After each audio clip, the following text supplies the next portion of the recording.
Now I get invited to all the premieres. With that one, I don't Oh, I got asks. Anybody else? I guess. Any other questions? Well, let's go. Sure. We'll go here, we'll go back there, we'll go through. I have been reading a lot more like that verse comments, like they trying to get across all the graphic novels. And Greg Morrison is this wild. It's a wild writer author, and I'm curious what you think of this sort of like that abstract approach to storytelling, that wild, like sometimes you don't even know what the story is from one page to the next. You're just holding off. Okay, I'll be straight with you. I don't care for Grant. Yeah, I want to know. I was working on Death of Blue Dobbins, as he was supposed to do a sequel to it. And he kept getting the whole standard deal and said, can you have Starlin put this into the book, including the splitting the two worlds being merged, which John Byrne had already done. So I did it again. And then when Grant did his, he immediately gets into press and said, oh, I'm not going to follow that. Then I'm going, you just had me load the stuff up with some of the stuff that I really hated, and you're going to tell me it didn't matter, you can't bother with it, you know? So I don't have a lot of, I don't particularly care Grant too much. I think you. Yeah, so I don't know anything about it. Epic. Tristan. Hi. First, just wanted to say thank you for all of your contributions to comic book community. Thank you so much for all those. Thank you so much. Secondly, I'd like to ask, is there one character that you never, ever got a chance to work on that you would love to, which you would have loved to have worked on?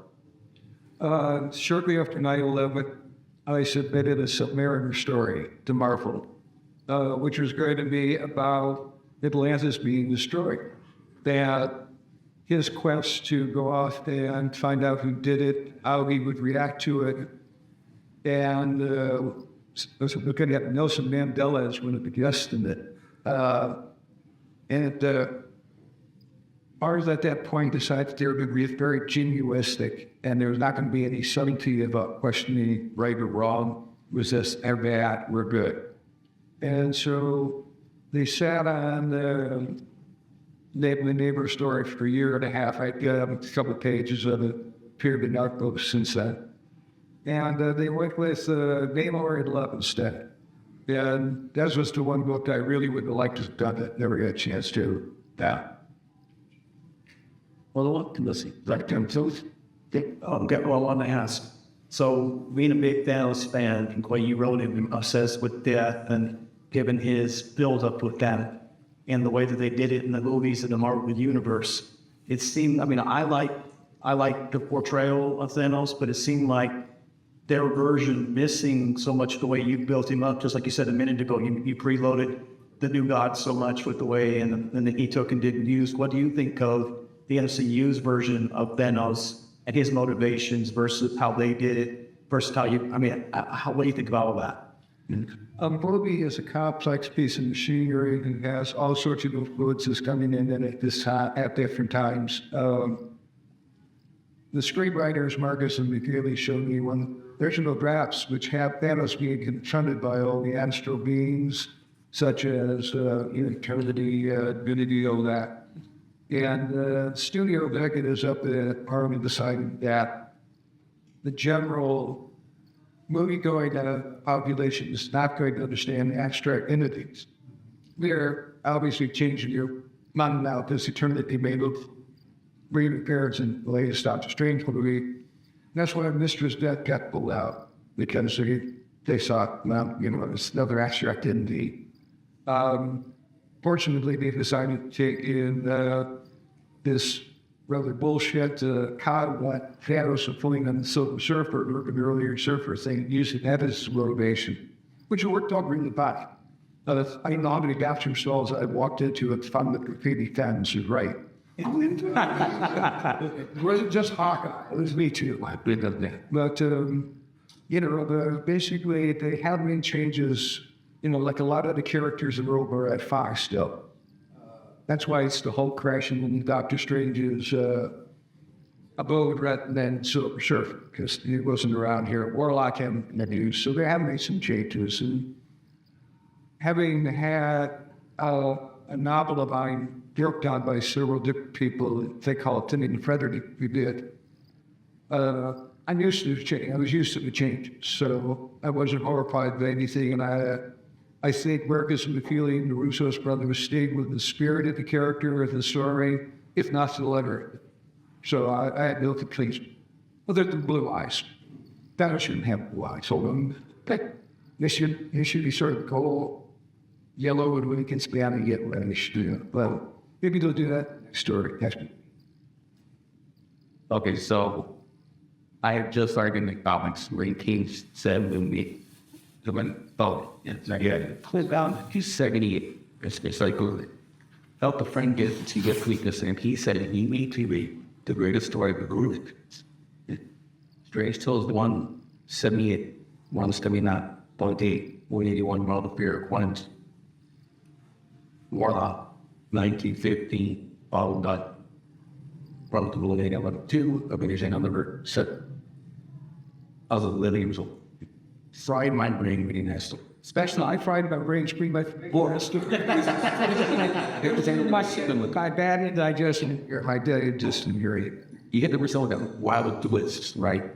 Which, if you're not open, you might have caught it. I was too young to know what's happened there at the end with work. So, a couple questions. That book, when you read it, it's a lot of spiritual stuff all under there. And what I take away from it, I don't know what you were trying to tell me, but what I took away from it was, and Warlock, whatever he was reeling, as he's going through there and he's trying to figure out what everything's all about and more. And number 2, do you miss the fact that Adam Warlock was not in the Infinity Gauntlet? Is it something that you would have liked to see versus what we got? Because that was such a powerful book for me as a kid to read. Okay, when I met Jack Kirby, he told me among other things, the Hulk was stupidity. The harder you beat on it, the stronger it comes. So it was like that whole idea of being able to encapsulate a character into a sentence. Like Dread Sarge and Anakin's without a second act. Thanos' appetite didn't get overly satisfied. And God, I lost my point here. What was your first part of your question? Where was I going with the story? Well, okay, yeah, so I always wanted to try something different, and that was really different, especially up at the office, because it was one story to 1,000 clowns. Yes. And basically, making clowns together was be a firework. Len Weber, Roy Thomas's hand are all in there. They all have anagrams. And Marvin Len, who are killer in this thing, they just love it. And Stan, I don't think he had there, anyone ever showed it to him. And Roy, who I treated with kid gloves as he was the clown who was being used, he found it. The one person I had treated the nicest, he was kind of upset about it. So, it was, I always wanted to experiment with anything I had. I knew what the point was going. And so where I was going with it, you asked about Warlock. When I did Captain Marvel, I had moved him from a warrior to a spiritual character. And so I took over Warlock. I wondered where I should go with it, because he was a spiritual character at that point. You see? So after giving it some thought, I came up with the conclusion that he should be a paranoid schizophrenic with suicidal tendencies. And that's what worked out really well. So, just a little trip down by Willowbrook was all I needed to get myself going. Because any other one more question, anybody at all? You right there, good. I mean, is there a property that you will love to act on followers, archery, anything else? no, we'll get you to note. But Not particularly. I might have liked to have done a zombie story because I was friends with George Romero for a while there.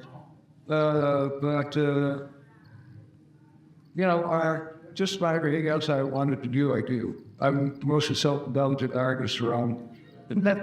Yeah. I'm pretty happy. I would like a character and I'm very happy with it. It's happened with everything, so I don't have any regrets. All right, last question, Phil Rick. So I'm currently a student in college, and I'm not really the most hooked into comic books, but I noticed that like the a lot more as possible franchise versions, these comics and the albums themselves. And I heard you say that this a system like putting the comics into movies just a complicated machine. What is your take on meme culture that is affected by like these subs, like how oftentimes just like superhero names in separate contexts compared to your actual pieces? What's your opinion on them?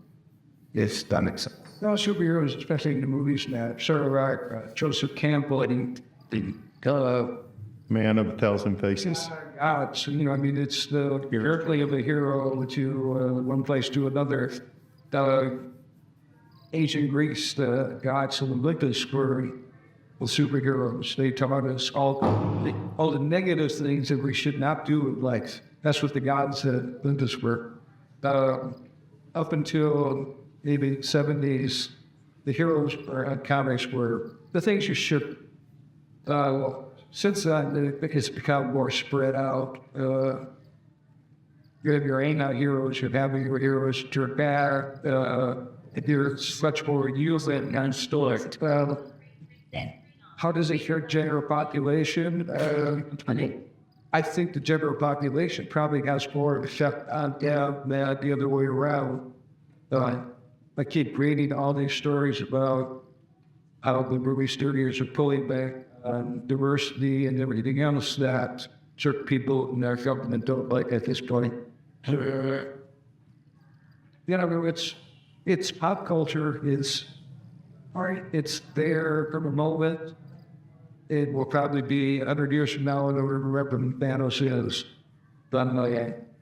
But, you know, it's what we do at the moment and how we make our daily bread. So if you want to think any further beyond that, you're just going to drive yourself crazy. Now, all right,